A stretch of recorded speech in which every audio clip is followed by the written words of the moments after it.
Hello guys, murisei. Mpana, ari bata so. Right guys, murisei. Sa pana paka. Ndofunga muri kumuzwa mpana uyu handiti. Uyu. Ndofunga muri kumuzwa mukomana. This is unonzani? Tadiwa. Taurisi. Taura? Tadiwani. Macau. Tadiwa Macau. From where? Kunobva ku? Kuinyanga chimbomira mpano. Chimbomira papi chaipo chako. Kumkunza. Chimbomira umwadzinge mpano. Hey, Mukunza. Alright, unobva pamukunza papi? Chabundo. Pachabundo. Alright, kunonzi ku village inonzi? Village inonzi Chabundo, village renobva. Oh, sabhuku wachinzani? Crispin nani? Sador. Sador. Alright, Sador. Alright, perfect. So ndofunga muri kumuzwa mpano ndakambomuposta mazuva akapera. Tambomuposta paSNTV achitaura nyaya yake kuti zona akatiza kumba nekuda difficulties, challenges akanga sangana nawo handiti. Ane challenges akasangana nawo. So ndakabva ndabatwa namukoma handiti. Mukoma wakabva wandibata akati no mpana ndomuziva ku area kwake ende zvakabva zvabata vachiona matauro akuita kuti mpana aite zvemadrugs handiti. Matauro aitawo futi andooneka kuti he's sober minded handiti. Wobva vandibata vakati no anko pandichapinda muHarare ndoda kuzoona mpana uyu tizombotaura timbonzwa kuti zvakamira sei. Mukoma muri sei? Beta. Zvintroducei kumhuri yeZimbabwe. Mhuri yeZimbabwe ndinoitwa Chaipa Andrew. Ndinobva kuinyanga pakaZozo village. Alright. So ndakaona video yaSaint. Ndikati kumpana uyu ari kubva kuinyanga kunonzi kuri wangu uyu ndeupi uyu mpana. Ndikainspirewa nempana uyu kusvika pakadzika pemoyo. Mhuri yeZimbabwe ndikati ndofana kutsvaga mpana uyu. Saka ndaka inspirewa nempana uyu ndikadriver from Masvingo. Ndikauya muHarare ndikamutsvaga ndikati ndiri kutsvaga mpana anonzi Tadiwa. Ndikamuona vatonfonera vakati ndiri kuti ndapinda ndakutsvaga mukomana but hatisati anyanyoenda kure. Vamuinawo ndeyana? Awa ndo mudhara wangu yakundibereka. Maelda muri sei? Handiti. Mokabva tafara kuziva. Aiwa tinotenda. Makanzi nemukomana handiti. Sorry ndimbodaiwo toda kumbonzwa baba kuti pamakanzwa mukomana achitaura zoni nezvevhidhiyo remukomana uyu. Makatiwo kudii uye makazotirongawo kuti kudii kusvika pari nhasi? Pandaudzwa nyaya nemukomana ndangoti handi tinoona chii munhu wachona. Pandazomubvunza kuti urufungwa kudii mukomana bhozi ndiye ane nyaya yese. Vachiti handinofunga ndinombogara nemukomana ndombomubetserawo. Sinzi mwana wekumusha apa tine mutupo uchimwe chetu akafanana nevake tomboona kuti tinosvika tomubetsera kusvika papi. Alright. Ndangoti zviri kwauri kana uchizvigona hapana chakaipa. Unenge watogona zvese zvakangonakawo. Alright. So pamataura nemukomana ari kuratidza kuti pamunobva imimi kumba nekunobva mukomana padhuze nepadhuze. Patotofamba netsoka kutoenda kumusha kwawo. Alright. Saka tine mutupo umwe chete futi. Alright.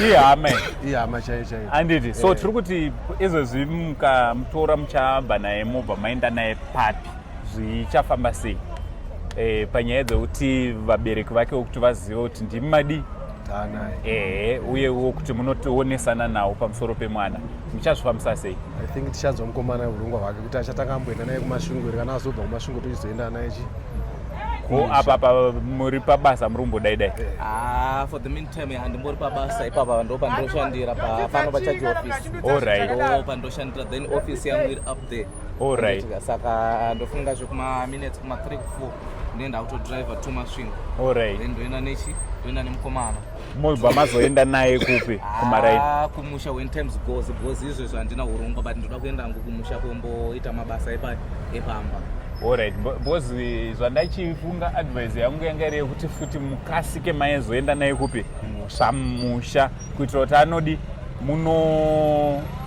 munoonawo paari kubva kuitira kuti mukazoita dambudziko naye munozwa pekudii Okay. pekuinanga Aiwa, pakaita zvinenge zvaitika imi mune muchizwa pekudii pekuenda moona vapana kuti vanenge vachigara mustreets handiti pane zvakawanda zvinenge zvakaitika muchinonzwawo side of their story because yake story cheteka hatifani kungoigamuchira tofana kunzwawo futi kuti akabva anatsa here nekuti kwese kwaunozoenda usiku kana kuti akabva akoromora hapana anogona nga ine dzimwe hombesa iko kusvika kutouza kuti ndo nyaya dziri kuno hauna kukoromorera umu hausi pawanted list here mbani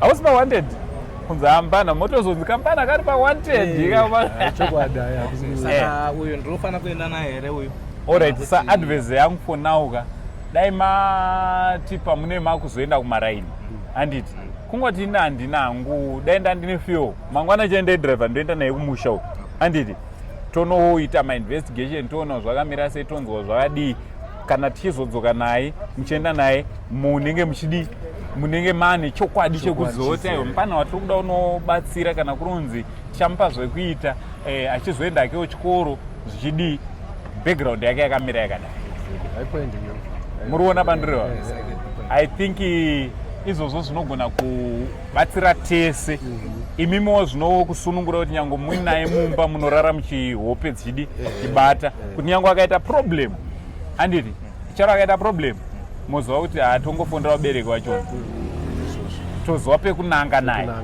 koza haupenyu kauziva mogona kuti munaye motikari ka yoita accident motikari hauziva zvinoitika varizva kungozi mwana wedu hatisuziva ari kutoti ndimi manga muinaye you know how it is so tiri kuda zvinhu zviri safe kumasides api ese I understand and I know love yenyu yekudriva kubva kwese uko muchiuya kuzotsvaga mupana uyu but let's do things the right way yekuti mangwana imimo hazvi kudini muriona pandirova mukoma hazvisizvo here mbati kana zvatonyanyonetsa kana mubhazi topinda mubhazi naye mbana toenda naye kumba azvireve kuti kana achinge uda kungoona kumusha kuti unobva papi hama dzakamira sei kuti ramangwana vanhu vowirirana kuti aiwa kana tiri kuenda naye vachibvumawo handiti ameni mafungiro angu mukoma zvakanaka izvozvo kusaziva kwaari kuti iye anozviona sei then tikasvika pamba pacho umwe mubereki zvinosiyana kuti mubereki anozvitora sei umwe mubereki anototaura kuti aiwa zvaatouya zvatoita sei zvatonaka otoona pekumiita sei pekumubatirira handitinoona then pamaviews hatigoni kutarisa kuti maviews evabereki chete nyangwe maneighbors anenge ane information achiziva kuti isusu tinotowanza patoita background check tinotonyanyononzwa kutoti mwana anga akagara sei kuvavakidzani vanotaura everywhere vanotonotaura kuti apo mahwani apo zvakamira zvakadai handiti so ndo mamiriro zvakaita ameno regai timbodzorera kune veruzhinji kuti munofungeiwo nenyaya iyi but my brother thank you very much nerudo rwenyu mwari wekudenga kuite zvakanaka plus nekutenda mundara ka muriona kuti imi semubereka wakatibereka nditi mukaona muchisapota mabasa akadai kuti aiwo mukomana zvaari kutofunga izvozvo ngaaite simply shows kuti kunyange kumupawo mukomana anenge akarirwa zvakanaka makatomurirawo nenzira yekuti angari anonzwirawo tsitsi vamwe angari anoitirawo rudo vamwe toda kutokutendai ipapo titoti thank you so much because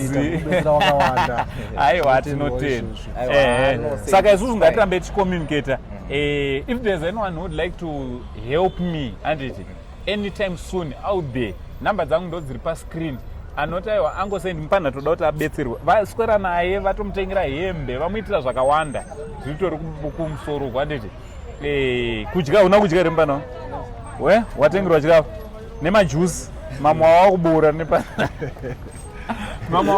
nepasi anditi so kune vari kuti aiwa angosendi tinoda kuti mujaya abetsereke andimira wakati so abetsereke ndibatei and then ndikangwana fyo chete I think last time pandikamboenda kudhuze nekwari wangu it's about 300 km from here so hakusi kure zvakanyanya ndiwo ndikamukira makuseni manheru nenda todzoka unto ndikatomukira makuseni hatimes zvinoi zvinoenda todzoka muharare tatova nechokwadi last time I think I used kuma 150 if I'm to get $150 ndaishandisa BMW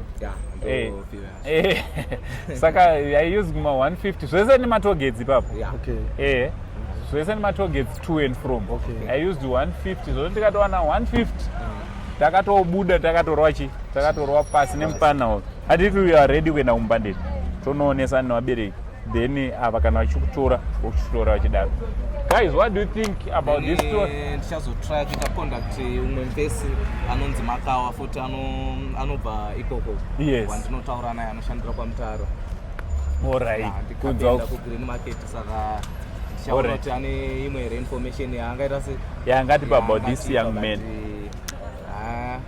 Aiwa zinotofamba. So guys, thank you so much. Ramai musupporter. Thank you my brother. Baba. Naita basi. Thank you so much. Ayo tinoramba chikurukura. It's fine. All right, from Ango Saint. Ayo for now it's much love and God bless.